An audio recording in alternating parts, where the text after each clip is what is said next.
स्वागत है PTC news ਦੇ ਵਿਚਾਰ ਦਰਸ਼ਕਾਂ ਦਾ। ਮੈਂ ਹਰਪ੍ਰੀਤ ਸਿੰਘ। ਤੁਸੀਂ ਦੇਖ ਰਹੇ ਹੋ ਕਿ ईआई वार्स एंड केबल्स विचार तकरार एक अहम मुद्दे ਤੇ चर्चा लेके हाजिर हाँ।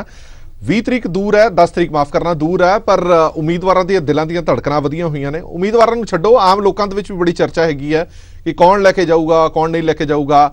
ਚਾਹ ਦੀ ਦੁਕਾਨ ਤੋਂ ਲੈ ਕੇ ਵੱਡੇ ਵੱਡੇ ਦਫ਼ਤਰਾਂ ਦੇ ਵਿੱਚ ਸਿਰਫ ਅੰਕਲਨ ਲਾਇਆ ਜਾ ਰਿਹਾ ਕਿ ਹਿਸਾਬ ਕਿਤਾਬ ਲਾਇਆ ਜਾ ਰਿਹਾ, ਇੱਥੋਂ ਇੰਨੀ ਵੋਟ ਮਿਲ ਸਕਦੀ ਹੈ, ਇੱਥੋਂ ਇੰਨੀਆਂ ਸੀਟਾਂ ਮਿਲ ਸਕਦੀਆਂ, ਤੇ ਘਰੇ ਬੈਠੇ ਬਿਠਾਈ ਲੋਕੀ ਸਰਕਾਰ ਬਣਾ ਰਹੇ ਨੇ। ਬਹੁਤੇ ਲੋਕੀ ਉਹ ਸਰਕਾਰ ਬਣਾ ਰਹੇ ਨੇ ਜਿਹਦੀ ਫੇਵਰਟ ਪਾਰਟੀ ਹੈ ਉਹ ਉਹਦੇ ਹੱਕ ਦੇ ਵਿੱਚ ਪਲੱਸ ਪੁਆਇੰਟ ਜੋੜਦਾ ਜਾਂਦਾ ਤਾਂ ਉਹ ਰਾਤੋਂ ਰਾਤ ਸਰਕਾਰ ਬਣਾ ਦਿੰਦਾ। ਪਰ ਇਹ ਖੇਡ ਜਿਹੜੀ ਅੰਕੜਿਆਂ ਦੀ ਹੈ ਇਹ ਬੜੀ ਵੱਡੀ ਖੇਡ ਹੈਗੀ ਆ। ਇਹ ਖੇਡ ਇਸ ਵਾਰ ਜ਼ਿਆਦਾਤਰ ਵਿਗੜ ਕਿਉਂ ਗਈ? ਵਿਗੜ ਇਸ ਲਈ ਗਈ ਕਿਉਂਕਿ ਜਿਹੜੀ ਵੋਟ ਪਰਸੈਂਟੇਜ ਘੱਟ ਹੋਈ ਹੈ ਉਸ ਤੋਂ ਬਾਅਦ ਪੋਲੀਟੀਕਲ ਪਾਰਟੀਆਂ ਦਾ ਧਿਆਨ ਇੱਧਰ ਵੱਲ ਜਾ ਰਿਹਾ ਕਿ ਇਹ ਵੋਟ ਪਰਸੈਂਟੇਜ ਜਿਹੜੀ ਘਟੀ ਹੈ ਇਹਦਾ ਨੁਕਸਾਨ ਕਿਸ ਨੂੰ ਹੋਏਗਾ, ਫਾਇਦਾ ਕਿਸ ਨੂੰ ਹੋਵੇਗਾ।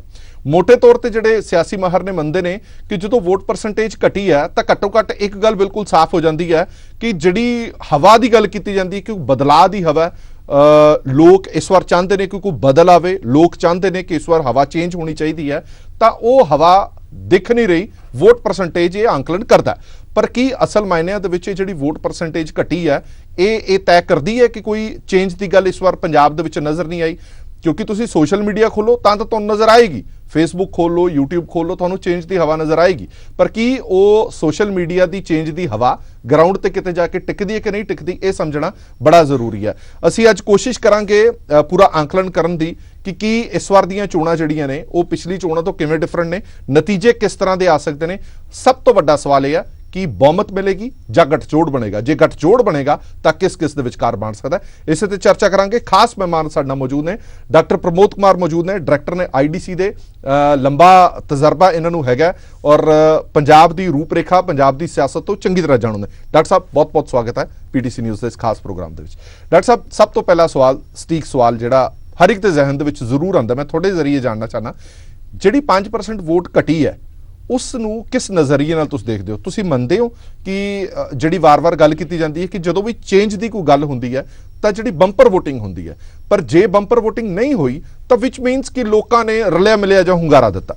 ਦੇਖੋ, ਗੱਲ ਇਹ ਹੈ ਕਿ ਜਿਵੇਂ ਤੁਸੀਂ ਕਿਹਾ ਕਿ ਇਹ ਇਲੈਕਸ਼ਨ ਬਾਕੀ ਚੁਣਾਵਾਂ ਤੋਂ ਅਲੱਗ ਹੈ। ਮੈਂ ਆਪਣੇ 3 ਦਹਾਕਿਆਂ ਤੋਂ ਸਟੱਡੀ ਤੋਂ ਬਾਅਦ ਮੈਂ ਇਹੋ ਜਿਹਾ ਇਲੈਕਸ਼ਨ ਪਹਿਲੇ ਨਹੀਂ ਦੇਖਿਆ ਔਰ ਇਹਦੇ 3 ਮੇਨ ਕਾਰਨ ਮੈਨੂੰ ਨਜ਼ਰ ਆਉਂਦੇ ਨੇ। ਪਹਿਲਾ ਕਾਰਨ ਇਸ ਇਲੈਕਸ਼ਨ 'ਚ ਇਹ ਹੈ ਕਿਉਂਕਿ ਜੇ ਅਸੀਂ ਥੋੜਾ ਜਿਹਾ ਵੀ ਇਤਿਹਾਸ ਪਿੱਛੇ ਦੇਖ ਲਈਏ ਕਿ 1997 ਦਾ ਜਿਹੜਾ ਇਲੈਕਸ਼ਨ ਸੀ ਉਹਦੇ 'ਚ ਪੰਜਾਬੀ ਆਇਡੈਂਟੀਟੀ, ਪੰਜਾਬੀਅਤ, ਪੀਸ ਐਟ ਐਨੀ ਕਾਸਟ ਉਹ ਮੁੱਦਾ ਸੀ ਜਿਹਨੂੰ ਲੈ ਕੇ ਪਾਰਟੀਆਂ ਨੇ ਆਪਣਾ ਪ੍ਰਚਾਰ ਕੀਤਾ ਔਰ ਅਕਾਲੀ ਤੇ BJP ਦਾ ਕੋਅਲੀਸ਼ਨ ਵੀ ਐਸੇ ਬੇਸ ਤੇ ਹੋਈ, ਅਲਾਇੰਸ ਹੋਈ। ਉਹਨਾਂ ਨੇ ਕਿਹਾ ਜੀ ਅਸੀਂ ਪੀਸ ਐਟ ਐਨੀ ਕਾਸਟ ਕਰਾਂਗੇ। ਔਰ ਉਸ ਤੋਂ ਬਾਅਦ 2002 ਦਾ ਇਲੈਕਸ਼ਨ ਹੋਇਆ ਜਿਹਦੇ 'ਚ ਮੁੱਦਾ ਬਣਿਆ ਐਂਟੀ ਇਨਕੰਬੈਂਸੀ ਦਾ ਔਰ ਦੂਜੇ ਇਸ਼ੂ ਇਹਦੇ ਨਾਲ ਜੁੜੇ। ਔਰ 2012 ਤੋਂ ਬਾਅਦ 2007 ਨੂੰ ਤੇ ਫਿਰ 12 ਤੋਂ ਪਹਿਲੀ ਵਾਰ ਪੰਜਾਬ ਦੇ ਇਤਿਹਾਸ 'ਚ ਇੱਕੋ ਪਾਰਟੀ ਦੁਬਾਰਾ ਚੁਣ ਕੇ ਆਈ, ਰਿਪੀਟ ਹੋਈ, ਜਿਹੜੀ ਕਿ ਪਹਿਲੇ ਨਹੀਂ ਹੋਈ ਸੀ। ਪਰ ਇਹ ਇਲੈਕਸ਼ਨ ਇਹਨਾਂ ਸਾਰੀਆਂ ਇਲੈਕਸ਼ਨ ਤੋਂ ਅਲੱਗ ਹੈ। ਇੱਕ ਤਾਂ ਪਹਿਲੀ ਗੱਲ, ਇਹ ਮੁੱਦਾਹੀਨ ਇਲੈਕਸ਼ਨ ਹੈ ਔਰ ਇਹਦੇ ਦੀ ਜਿਹੜੀਆਂ ਅਲਾਇੰਸਿਸ ਹੈ ਉਹ ਵੀ ਬਿਲਕੁਲ ਅਲੱਗ ਤਰ੍ਹਾਂ ਨਾਲ ਹੋਈਆਂ ਨੇ। ਔਰ ਤੀਸਰਾ, ਇਹਦੇ ਵਿੱਚ ਇੱਕ ਅਸੀਂ ਕਿੰਨੀ ਕਿਸਾਨੀ ਮੂਵਮੈਂਟ ਤੋਂ ਉੱਠ ਕੇ ਆਏ ਸੀ, ਇੱਕ ਵੱਡੇ ਪ੍ਰੋਟੈਸਟ ਤੋਂ ਆਏ ਸੀ, ਜਿੱਤ ਕੇ ਆਏ ਸੀ, ਕਿਸਾਨੀ ਦਾ ਮੁੱਦਾ ਨਹੀਂ ਸੀ। ਮੈਂ ਉਹੀ ਸਮਝਣਾ ਚਾਹੁੰਦਾ ਸੀ। ਚੋਣਾਂ ਤੋਂ ਠੀਕ ਪਹਿਲਾਂ ਤਾਂ ਕਿਸਾਨੀ ਦਾ ਮੁੱਦਾ ਸੀਗਾ ਥੋੜਾ ਦਿਨ, ਔਰ ਸਾਨੂੰ ਲੱਗ ਰਿਹਾ ਸੀਗਾ ਪਿਛਲੀ ਵਾਰੀ ਜਿਵੇਂ ਬਰਗਾੜੀ ਇਸ਼ੂ ਰਿਹਾ, ਨਸ਼ਾ ਇਸ਼ੂ ਰਿਹਾ, ਔਰ ਇਸ ਵਾਰ ਲੱਗਦਾ ਸੀਗਾ ਕਿ ਕਿਸਾਨੀ ਮੁੱਦੇ ਤੇ ਇਲੈਕਸ਼ਨ ਹੋਏਗੀ, ਜਿਹੜੀ ਉਹ ਨਹੀਂ ਹੋ ਪਾਈ। ਔਰ ਇਸ ਲਈ ਮੈਨੂੰ ਇਹ ਇਲੈਕਸ਼ਨ ਕੁਛ ਨਿਰਾਸ਼ਾਜਨਕ ਵੀ ਲੱਗਿਆ ਕਿ ਇੰਨਾ ਪ੍ਰਚਾਰ, ਇੰਨੇ ਪੈਸੇ ਖਰਚੇ ਗਏ, ਪਰ ਪੰਜਾਬ ਨੂੰ ਬਦਲਾਵ ਲਿਆਣਾ ਕਿਸ ਲਈ ਲਿਆਣਾ ਉਹਦੀ ਗੱਲ ਨਹੀਂ ਹੋਈ। ਬਦਲਾਵ ਦੀ ਗੱਲ ਹੋਈ ਕਿ ਜੇ ਤੁਸੀਂ ਨੀਲੀ ਪਗੜੀ ਦੀ ਜਗ੍ਹਾ ਚਿੱਟੀ ਪਗੜੀ ਲੈ ਆਓ ਜਾਂ ਉਸ ਤੋਂ ਬਾਅਦ ਚਿੱਟੀ ਟੋਪੀ ਲੈ ਆਓ, ਉਹਨਾਂ ਕੁ ਬਦਲਾਵ ਦੀ ਗੱਲ ਜਿਹੜੀ ਹੋਈ ਹੈ। ਪਰ ਮੈਨੂੰ ਇਹ ਲੱਗਦਾ ਵੀ ਇਹ ਇੱਕ ਜਿਹੜਾ ਇਲੈਕਸ਼ਨ ਸੀ, ਇਹ ਇੱਕ ਇਲੈਕਸ਼ਨ ਦੇ ਵਿੱਚ ਤੁਸੀਂ ਹੋਰ ਵੀ ਦੇਖੋ ਇਹਦੇ ਤੁਹਾਨੂੰ 5% ਵੋਟ ਇਸ ਲਈ ਘਟੀ ਲੱਗਦੀ? ਉਦਾਸੀਨ ਰਹੇ ਆ ਲੋਕ? ਨਹੀਂ, ਉਹਦੇ 5% ਦੇ ਕਈ ਕਾਰਨ ਹੈ ਘਟਣ ਦੇ, ਮੈਂ ਉੱਥੇ ਆਉਣਾ। ਪਰ ਮੈਂ ਬਸ ਸਿਰਫ ਇਹ ਕਹਿੰਦਾ ਵੀ ਇਸ ਤੋਂ ਪਹਿਲੇ ਕੁਝ ਚੀਜ਼ਾਂ ਵੀ ਹੋਈਆਂ ਜਿਹਨੇ ਇਸ ਇਲੈਕਸ਼ਨ ਦੀ ਵੋਟ ਘਟਣ ਤੇ ਵੀ ਅਸਰ ਪਾਇਆ। ਤੁਸੀਂ ਇਹ ਦੇਖੋ ਵੀ ਜਿਹੜਾ ਚੀਫ ਮਿਨਿਸਟਰ ਦਾ ਫੇਸ ਚਿਹਰਾ ਕਿਹੜਾ ਹੋਏਗਾ। ਕਾਂਗਰਸ ਪਾਰਟੀ ਦਾ ਕੈਪਟਨ ਸਾਹਿਬ ਨੂੰ ਹਟਾਇਆ ਗਿਆ, ਉਸ ਤੋਂ ਬਾਅਦ ਇੱਕ ਪਬਲਿਕ ਡਰਾਮਾ ਹੋਇਆ ਜਿਹਦੇ 'ਚ ਪਹਿਲੇ ਕਿਸੇ ਸੁਨੀਲ ਜਾਖੜ ਜੀ ਜਿਹੜੇ ਇੱਕ ਜੈਂਟਲਮੈਨ ਪੋਲੀਟੀਸ਼ੀਅਨ ਮੰਨੇ ਜਾਂਦੇ ਨੇ, ਉਹਨਾਂ ਦਾ ਨਾਮ ਰੱਖਿਆ ਗਿਆ। ਸ਼ਾਮ ਤੱਕ ਉਹਨਾਂ ਦਾ ਨਾਮ ਹਟਾ ਕੇ ਇੱਕ ਸਿੱਖ ਪੈਜ਼ੈਂਟ ਐਗਰੀਕਲਚਰਿਸਟ ਉਹਨਾਂ ਦਾ ਨਾਮ ਅੱਗੇ ਆਇਆ, ਔਰ ਅਗਲੇ ਦਿਨ ਤੱਕ ਇੱਕ ਨਵਾਂ ਨਾਮ ਸਾਰੇ ਸਾਹਮਣੇ ਆ ਗਿਆ। ਤੇ ਉਹਨੂੰ ਫਿਰ ਆਫਟਰ ਥਾਟ ਕਿਹਾ ਜਾਂਦਾ ਹੈ ਕਿ ਜੀ ਅਸੀਂ ਪਹਿਲੀ ਵਾਰ ਦਲਿਤ ਭਾਈਚਾਰੇ ਦਾ ਚੀਫ ਮਿਨਿਸਟਰ ਬਣਾਇਆ, ਆਫਟਰ ਥਾਟ। ਸੋ ਉਹਨੂੰ ਚੰਨੀ ਫੈਕਟਰ ਦਾ ਕਰਾਰ ਦੇ ਦਿੱਤਾ ਗਿਆ। ਮੈਂ ਹੁਣ ਆਵਾਂਗਾ ਵੀ ਚੰਨੀ ਫੈਕਟਰ ਕਰਕੇ ਕਿੱਦਾਂ ਵੋਟ ਪਰਸੈਂਟੇਜ ਵੀ ਘਟੀ ਹੈ ਜੀ। ਉਸ ਤਰ੍ਹਾਂ ਹੀ ਆਮ ਆਦਮੀ ਪਾਰਟੀ ਕਾਫੀ ਪੰਜਾਬ 'ਚ ਉਹਨਾਂ ਨੇ ਕੋਸ਼ਿਸ਼ ਕੀਤੀ ਲੱਭਣ ਦੀ ਵੀ ਨਵਾਂ ਚਿਹਰਾ ਅਸੀਂ ਲੱਭੀਏ, ਜਿਹੜਾ ਸਾਡਾ ਚਿਹਰਾ ਚੀਫ ਮਿਨਿਸਟਰ ਦਾ ਕਿਹੜਾ ਹੋਏਗਾ, ਤੇ ਜੈਨੂਨ ਐਫਰਟ ਕੀਤੇ, ਪਰ ਉਹਨਾਂ ਨੂੰ ਫਿਰ ਵਾਪਸ ਹੀ ਭਗਵੰਤ ਮਾਨ ਤੇ ਹੀ ਜਾਣਾ ਪਿਆ। ਉਹਦੇ ਲਈ ਉਹਨਾਂ ਨੇ ਇੱਕ ਮੌਕ ਐਕਸਰਸਾਈਜ਼ ਵੀ ਕੀਤੀ, ਜਿਹਦੇ ਨਾਲ ਚਿਹਰਾ ਲੱਭਣ ਦੀ ਪੂਰੀ ਕੋਸ਼ਿਸ਼ ਕੀਤੀ ਗਈ, ਜਿਹਨੂੰ ਅਸੀਂ ਕਹਿੰਦੇ ਮੌਕ ਡੈਮੋਕ੍ਰੇਸੀ ਦਾ ਇੱਕ ਪ੍ਰੋਸੈਸ ਸ਼ੁਰੂ ਕੀਤਾ। ਆਮ ਤੌਰ ਤੇ ਨਾ ਚੀਫ ਮਿਨਿਸਟਰ ਜਿਹੜੇ ਹੁੰਦੇ ਨੇ ਨਾ, ਇਲੈਕਸ਼ਨ ਤੋਂ ਬਾਅਦ ਇਲੈਕਟ ਹੁੰਦੇ ਨੇ, MLA ਕਰਦੇ ਨੇ, ਪਰ ਇਹਨਾਂ ਨੇ ਪਹਿਲੇ ਹੀ ਉਹ ਐਕਸਰਸਾਈਜ਼ ਕਰ ਲਈ, ਇੱਕ ਡੈਮੋਕ੍ਰੇਸੀ ਦੀ ਉਹ ਕਰ ਲਈ। ਤੀਸਰੀ ਪਾਰਟੀ ਅਕਾਲੀ ਦਲ, ਇਹ ਪਾਰਟੀ ਨੇ ਪਹਿਲੇ ਹੀ ਆਪਣਾ ਇੱਕ ਤਰ੍ਹਾਂ ਦੇ ਨਾਲ ਪ੍ਰਚਾਰ ਸ਼ੁਰੂ ਕਰ ਲਿਆ, 3 ਮਹੀਨੇ ਪਹਿਲੇ ਹੀ ਕੈਂਡੀਡੇਟ ਡਿਕਲੇਅਰ ਕਰਤੇ, ਤੇ ਇਸੇ ਕਰਕੇ ਇਹ ਕਾਫੀ ਹੱਦ ਤੱਕ ਤਾਂ ਲੋਕ ਹੀ ਪੰਜਾਬ 'ਚ ਰਹੇ, ਔਰ ਜ਼ਿਆਦਾ ਮੀਡੀਆ 'ਚ ਇਹਨਾਂ ਦਾ ਪ੍ਰਚਾਰ ਵੀ ਨਜ਼ਰ ਨਹੀਂ ਆਇਆ। ਹੋਰ ਹੁਣ ਇਹਦੇ 'ਚ ਲੈਸਨ ਕੀ ਨਿਕਲ ਕੇ ਆਇਆ? ਲੈਸਨ ਇਹ ਆਇਆ ਕਿ ਪਹਿਲੀ ਵਾਰ ਪੰਜਾਬ 'ਚ ਐਕਸਕਲੂਸਿਵ ਰਾਜਨੀਤੀ ਦੀ ਗੱਲ ਹੋਈ। ਪੰਜਾਬ ਦਾ ਇੱਕ ਵਿਰਸਾ ਹੈ ਜਿਹਦੇ 'ਚ ਕਦੀ ਵੀ ਇਹ ਗੱਲ ਨਹੀਂ ਹੁੰਦੀ ਕਿ ਪੰਜਾਬ 'ਚ ਹਿੰਦੂ ਚੀਫ ਮਿਨਿਸਟਰ ਬਣ ਸਕਦਾ ਕਿ ਨਹੀਂ ਬਣ ਸਕਦਾ, ਇਹ ਗੱਲ ਨਹੀਂ ਹੁੰਦੀ, ਬਣੇ ਕੋਈ, ਪਰ ਕਦੀ ਵੀ ਪਬਲਿਕ ਡੋਮੇਨ 'ਚ ਇਹ ਨਹੀਂ ਕਿਹਾ ਜਾਂਦਾ ਵੀ ਖਾਲੀ ਸਿੱਖ ਬਣੇਗਾ। ਇਸ ਵਾਰ ਇਹਨੂੰ ਪੋਲਰਾਈਜ਼ ਕਰਨ ਦੀ ਕੋਸ਼ਿਸ਼ ਕੀਤੀ, ਜਿਹੜੀ ਅੱਜ ਤੱਕ ਕਦੀ ਪਹਿਲੇ ਇਲੈਕਸ਼ਨ 'ਚ ਨਹੀਂ ਹੋਈ। ਦੂਜਾ ਫਰਕ ਪਿਆ, ਪੋਲਰਾਈਜ਼ ਹੋਈ ਵੋਟ। ਦੇਖੋ ਇਹਦਾ ਇੱਕ ਇਫੈਕਟ ਜਿਹੜਾ ਮਾਰਜਨਸ ਤੇ ਪੈਂਦਾ, ਇਹ ਵੋਟ ਪੋਲਰਾਈਜ਼ ਨਹੀਂ ਹੋਈ ਹੋਣੀ, ਪਰ ਇੱਕ ਪਾਰਟੀ ਤੋਂ ਪਰੇ ਹਟ ਗਈ।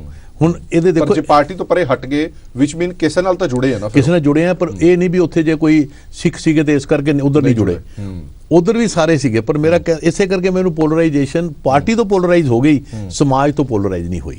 ਮੈਂ ਇਹ ਪੰਜਾਬ ਦੇ ਵਿਰਸੇ ਦੀ ਸਟਰੈਂਥ ਮੰਨਦਾ। ਇਦਾਂ ਹੀ ਦਲਿਤ ਦਾ ਕਿਹਾ ਗਿਆ, ਦਲਿਤ ਚਿਹਰਾ, ਤੇ ਸਾਰੀ ਦਲਿਤ ਵੋਟ ਜੇ ਸੋਚਿਆ ਗਿਆ ਕਿ ਉਸ ਪਾਰਟੀ ਵੱਲ ਚਲੀ ਜਾਏਗੀ ਹੈ, ਉਹ ਵੀ ਮੈਨੂੰ ਲੱਗਦਾ, ਮੇਰਾ ਆਪਣੀ ਅਸੈਸਮੈਂਟ ਇਹ ਹੈ ਕਿ ਸਮਾਜ ਜਿਹੜਾ ਸੀਗਾ ਉਹਨੇ ਫਿਰ ਇਹਨਾਂ ਦੀ ਜਿਹੜੀ ਅਟੈਂਪਟ ਸੀ ਇਹਨੂੰ ਇਦਾਂ ਪੋਲਰਾਈਜ਼ ਕਰਨਾ ਸਮਾਜ ਨੂੰ ਦੇਖਣ ਦੇ ਨਾਲ, ਉਹਨੂੰ ਸ਼ਾਇਦ ਇੰਨੀ ਕਾਮਯਾਬੀ ਨਹੀਂ ਮਿਲੀ ਹੋਣੀ। ਪਰ ਉਹ ਤਬਕਾ ਤਾਂ ਜ਼ਰੂਰ ਗਿਆ ਹੋਣਾ ਡਾਕਟਰ ਸਾਹਿਬ ਉਹਨਾਂ ਵੱਲ, ਕਿਉਂਕਿ ਪੰਜਾਬ ਦੇ ਇਤਿਹਾਸ ਦੇ ਵਿੱਚ ਪਹਿਲੀ ਵਾਰੀ ਤੁਸੀਂ ਇੱਕ ਦਲਿਤ ਫੇਸ ਨੂੰ CM ਬਣਾਉਂਦੇ ਹੋ, ਬਾਕੀ ਸਾਰੇ ਹਿੱਸਿਆਂ ਨੂੰ ਛੱਡ ਦਿਓ, ਉਹ ਤਬਕਾ ਜਿਹੜਾ ਉਸ ਨਾਲ ਬਿਲੋਂਗ ਕਰਦਾ ਉਹ ਨਹੀਂ ਗਿਆ ਹੋਏਗਾ, ਉਹ ਸ਼ਿਫਟ ਨਹੀਂ ਹੋਇਆ। ਦੇਖੋ ਪਹਿਲੀ ਗੱਲ ਤੇ ਹੈ ਵੀ ਜੇ ਉਹਨਾਂ ਨੇ ਬਣਾਇਆ ਹੁੰਦਾ, ਸੋਚ ਕੇ ਬਣਾਇਆ ਤਾਂ ਨਹੀਂ, ਬਣ ਗਿਆ ਇੱਕ, ਤੇ ਫਿਰ ਉਹਨੂੰ ਕਿਹਾ ਗਿਆ ਕਿ ਇਹ ਦਲਿਤ ਫੇਸ ਹੈ ਜੀ, ਯਾਦ ਆਇਆ ਕਿ ਇਹ ਤਾਂ ਦਲਿਤ ਫੇਸ ਹੈ। ਫਿਰ ਇੱਕ ਸਟੇਜ ਤੇ ਇਹ ਵੀ ਕਿਹਾ ਗਿਆ ਵੀ ਸਾਡਾ ਮੁਕੋਟਾ ਹੈ ਉਹ ਬਦਲ ਲਵਾਂਗੇ, ਫਿਰ ਕਿਹਾ ਗਿਆ ਨਹੀਂ ਕਲੈਕਟਿਵ ਲੀਡਰਸ਼ਿਪ ਲੈ ਕੇ ਆਉਂਦੇ ਆ, 3 ਬੰਦਿਆਂ ਦੀ ਲੀਡਰਸ਼ਿਪ ਲਿਆਂਦਾ ਗਿਆ। ਪਰ ਇਲੈਕਸ਼ਨ ਦੇ ਨੇੜੇ ਪਹੁੰਚਦੇ ਫਿਰ ਐਕਸਕਲੂਸਿਵ ਵੋਟ ਬੈਂਕ ਦੀ ਗੱਲ ਕਰਤੀ। ਮੈਂ ਇੱਥੇ ਇਸ ਕਰਕੇ ਗੱਲ ਕਰ ਰਿਹਾ, ਪੰਜਾਬ 'ਚ ਐਕਸਕਲੂਸਿਵ ਦਲਿਤ ਵੋਟ ਬੈਂਕ ਦਾ ਕੋਈ ਇਤਿਹਾਸ ਨਹੀਂ। ਜੇ ਹੁੰਦਾ ਤੇ ਮਾਇਆਵਤੀ ਜੀ ਨੂੰ ਉੱਤਰ ਪ੍ਰਦੇਸ਼ ਨਹੀਂ ਜਾਣਾ ਪੈਂਦਾ, ਉਹ ਇੱਥੋਂ ਇਲੈਕਸ਼ਨ ਹਾਰ ਕੇ ਉੱਤਰ ਪ੍ਰਦੇਸ਼ ਗਏ, ਕਿਉਂਕਿ ਪੰਜਾਬ 'ਚ ਉਹਨਾਂ ਨੂੰ 6 ਜਾਂ 7% ਤੋਂ ਵੱਧ 26% ਹੁੰਦੀ ਸੀ ਦਲਿਤ ਪਾਪੂਲੇਸ਼ਨ, ਉਹ 'ਚੋਂ ਨਹੀਂ ਮਿਲੀ। ਇਸੇ ਤਰ੍ਹਾਂ ਦਾ ਮੈਂ ਦੂਜੀ ਗੱਲ ਵੀ ਨਾਲ ਐਡ ਕਰ ਦਿੰਦਾ, ਜਿਹੜਾ ਤੁਸੀਂ ਪਹਿਲੇ ਹਿੰਦੂ ਵਾਲੀ ਆਪਾਂ ਗੱਲ ਕੀਤੀ ਹੈ, ਜੇ ਪੰਜਾਬ ਦਾ ਹਿੰਦੂਤਵਾ ਹੁੰਦਾ ਤੇ ਬੀਜੇਪੀ ਨੂੰ 92 ਤੋਂ ਪਹਿਲੇ ਹੀ ਵੋਟ 20-25% ਮਿਲਦੀ, ਉੱਥੇ ਵੀ 7-8% ਤੋਂ ਉੱਪਰ ਨਹੀਂ ਗਏ।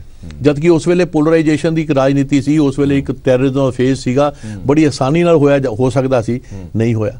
ਇਹਦਾ ਮਤਲਬ ਪੰਜਾਬ ਦਾ ਹਿੰਦੂ ਵੀ ਹਿੰਦੂਤਵਾ ਵਾਲਾ ਹਿੰਦੂ ਨਹੀਂ ਹੈ, ਔਰ ਪੰਜਾਬ ਦਾ ਦਲਿਤ ਵੀ ਉਸ ਤਰ੍ਹਾਂ ਦਾ ਦਲਿਤ ਨਹੀਂ ਹੈ ਜਿਵੇਂ ਯੂਪੀ ਦਾ ਦਲਿਤ ਹੈ। ਪਰ ਤੁਹਾਨੂੰ ਲੱਗਦਾ ਹੈ ਕਿ ਜਿਨ੍ਹਾਂ ਨੇ ਇਸ ਵਾਰ ਇਹ ਕਾਰਡ ਖੇਡਣ ਦੀ ਕੋਸ਼ਿਸ਼ ਕੀਤੀ ਉਹਨਾਂ ਨੂੰ ਨੁਕਸਾਨ ਹੋਇਆ ਜਾਂ ਹੋਏਗਾ? ਦੇਖੋ ਮੈਂ ਇੱਕ ਗੱਲ ਤਾਂ ਕਹਿ ਸਕਦਾ ਵੀ ਉਹਨਾਂ ਨੂੰ ਤਾਂ ਹੋਏਗਾ, ਪਰ ਸਮਾਜ ਦਾ ਨੁਕਸਾਨ ਬਹੁਤਾ ਨਹੀਂ ਕਰ ਪਾਏ, ਕਿਉਂਕਿ ਉਹਦੇ ਪਿੱਛੇ ਪਾਰਟੀਆਂ ਨੂੰ ਹੋ ਸਕਦਾ ਕੋਈ ਪੰਜਾਬ ਦਾ ਵਿਰਸਾ ਜਿਹੜਾ ਹੈ, ਜਿਹਦੇ 'ਚ ਤੁਸੀਂ ਦੇਖੋ ਵੀ ਸਿੱਖੀਜ਼ਮ ਦਾ ਇੱਕ ਬੜਾ ਵੱਡਾ ਰੋਲ ਰਿਹਾ ਕਿ ਉਹਨਾਂ ਨੇ ਕਾਸਟ ਨੂੰ ਕਿੱਦਾਂ ਕਮਜ਼ੋਰ ਕੀਤਾ। ਇਹ ਮੈਂ ਸਮਝਦਾ ਬੜੀ ਵੱਡੀ ਕੰਟਰੀਬਿਊਸ਼ਨ ਹੈ ਸਿੱਖੀਜ਼ਮ ਦੀ, ਕਿ ਉਹਨਾਂ ਨੇ ਇੱਕ ਕਾਸਟ ਸਿਸਟਮ ਨੂੰ ਕਮਜ਼ੋਰ ਕੀਤਾ, ਬਿਹੇਵੀਅਰ ਲੈਵਲ ਤੇ ਸਟਰਕਚਰ ਲੈਵਲ ਤੇ ਹਾਲੇ ਕਿਤੇ ਐਗਜ਼ਿਸਟ ਕਰਦਾ। ਮੈਂ ਉਹਨੂੰ ਇਹ ਨਹੀਂ ਕਹਿੰਦਾ ਵੀ ਪੰਜਾਬ 'ਚ ਕਾਸਟ ਸਿਸਟਮ ਹੈ ਨਹੀਂ, ਪਰ ਉਹਨਾਂ ਨੇ ਜਿਹਨੂੰ ਛੂਆ-ਛਾਤ ਦੀ ਗੱਲ, ਅਨਟਚੇਬਿਲਿਟੀ ਜਾਂ ਪਿਓਰਿਟੀ ਪੋਲਿਊਸ਼ਨ, ਉਹ ਸਾਰੇ ਕਨਸੈਪਟ ਨੂੰ ਇੱਕ ਸਿੱਖੀਜ਼ਮ ਨੇ ਬੜਾ ਵੱਡਾ ਉੱਤੇ ਅਟੈਕ ਮਾਰਿਆ, ਉਹ ਰਿਫਾਰਮ ਦਾ ਪ੍ਰੋਸੈਸ ਸੀ। ਤੇ ਮੈਨੂੰ ਇਹ ਲੱਗਦਾ ਵੀ ਚੰਨੀ ਫੈਕਟਰ ਜਿਹੜਾ ਹੈਗਾ ਇੰਨਾ ਵੱਡਾ ਨਹੀਂ ਹੈਗਾ ਕਿ ਗੁਰੂ ਨਾਨਕ ਦੇਵ ਜੀ ਦਾ ਇੰਨਾ ਵੱਡੇ ਪ੍ਰੋਜੈਕਟ ਨੂੰ ਰਿਵਰਸ ਛੇਤੀ ਕਿਤੇ ਕਰ ਦੇ। ਔਰ ਇਸ ਤਰ੍ਹਾਂ ਹੀ ਆਰਿਆ ਸਮਾਜ ਨੇ ਵੀ ਹਿੰਦੂਆਂ ਦੇ ਵਿੱਚ ਇੱਕ ਰੋਲ ਪਲੇ ਕੀਤਾ।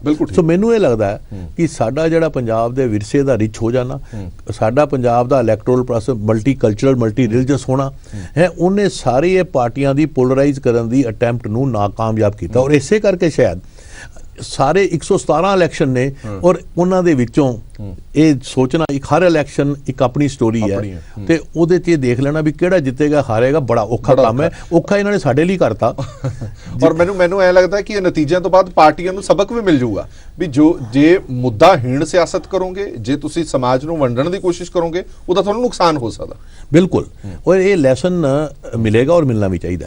ਅੱਛਾ, ਇਹਦੇ ਨਾਲ ਜਿਹੜੀ ਜੁੜੀ ਹੋਈ ਗੱਲ ਮੈਂ ਕਹਿਣਾ ਚਾਹੁੰਦਾ ਸੀ ਕਿ ਪੰਜਾਬ ਦੀ ਸਿਆਸਤ ਇਹ ਪਹਿਲਾ ਇਲੈਕਸ਼ਨ ਸੀ ਜਿਹਨੂੰ ਅਸੀਂ ਕਹਿੰਦੇ ਆ crowding of electoral space. Electoral space ਦੀ ਕਰਾਊਡਿੰਗ ਹੋਈ, ਇੰਨੀਆਂ ਆਪਸ਼ਨ ਔਰ ਚੁਆਇਸ ਕੋਈ ਨਹੀਂ। ਇਹ ਸਾਨੂੰ ਦੱਸਿਆ 5% ਜਦੋਂ ਵੋਟ ਗਿਰਿਆ ਉਹਨਾਂ ਨੇ ਕਿਹਾ ਜੀ ਦੇਖੋ ਪਾਰਟੀਆਂ ਤਾਂ ਬੜੀਆਂ ਨੇ ਪਰ ਚੁਆਇਸ ਹੈ ਨਹੀਂ। ਜਿਹੜੀ ਬਦਲਾਵ ਦੀ ਗੱਲ ਕਰਨ ਵਾਲੇ ਹੈਗੇ ਨੇ ਇਹਨਾਂ 'ਚ ਕੋਈ ਸਾਨੂੰ ਨਹੀਂ ਲੱਗਦਾ ਵੀ ਬਦਲਾਵ ਕਰ ਸਕਦਾ, ਕਿਉਂਕਿ ਬਦਲਾਵ ਦੀ ਪਰਿਭਾਸ਼ਾ ਇਸ ਇਲੈਕਸ਼ਨ 'ਚ ਨਹੀਂ ਦਿੱਤੀ ਗਈ। ਔਰ ਤੁਸੀਂ ਦੇਖੋ ਜਿਹਨੇ ਬਦਲਾਵ ਦੀ ਜ਼ਿਆਦਾ ਗੱਲ ਕੀਤੀ ਉਹਨੇ ਆਪਣਾ ਮੈਨੀਫੈਸਟੋ ਵੀ ਨਹੀਂ ਦਿੱਤਾ। ਮੈਨੀਫੈਸਟੋ ਇੱਕ ਆਈਡੀਓਲੋਜੀਕਲ ਪੋਲੀਟੀਕਲ ਵਿਜ਼ਨਰੀ ਸਟੇਟਮੈਂਟ ਹੁੰਦੀ ਹੈ, ਨਾ ਕਿ ਖਾਲੀ ਫਰੀਬੀਜ਼ ਦੀ ਲਿਸਟ ਹੁੰਦੀ ਹੈ।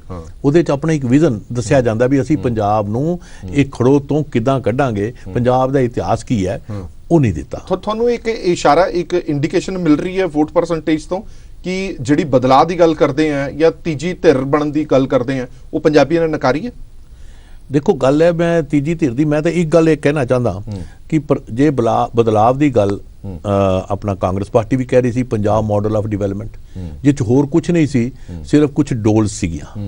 ਅੱਛਾ, ਜਿਨ੍ਹਾਂ ਨੇ ਬਦਲਾਵ ਦਾ ਮੇਨ ਨਾਅਰਾ ਦਿੱਤਾ ਉਹਨਾਂ ਨੇ ਵੀ ਇਹੀ ਕਿਹਾ ਵੀ ਅਸੀਂ ਡੋਲ ਖਿਲਾਫ ਦੇਵਾਂਗੇ, ਤੇ ਜਿਹੜੇ ਅਕਾਲੀ ਦਲ ਵੀ ਉਹਨਾਂ ਨੇ ਵੀ ਕਿਹਾ ਵੀ ਅਸੀਂ ਵੀ ਬਦਲਾਵ ਪਹਿਲੇ ਕੀਤਾ ਤੇ ਹੁਣ ਅੱਗੇ ਵੀ ਕਰਾਂਗੇ। ਅੱਛਾ, ਬਦਲਾਵ ਦਾ ਕਲੇਮ ਸਾਰਿਆਂ ਨੇ ਕੀਤਾ ਔਰ ਜਿਹਦੇ 'ਚ ਮੈਂ ਜੇ ਕਹਾਂ ਤੇ ਸਭ ਦਾ ਕੋਰ ਇੱਕ ਸੀ, ਡੋਲਸ ਖਿਰਾਤ।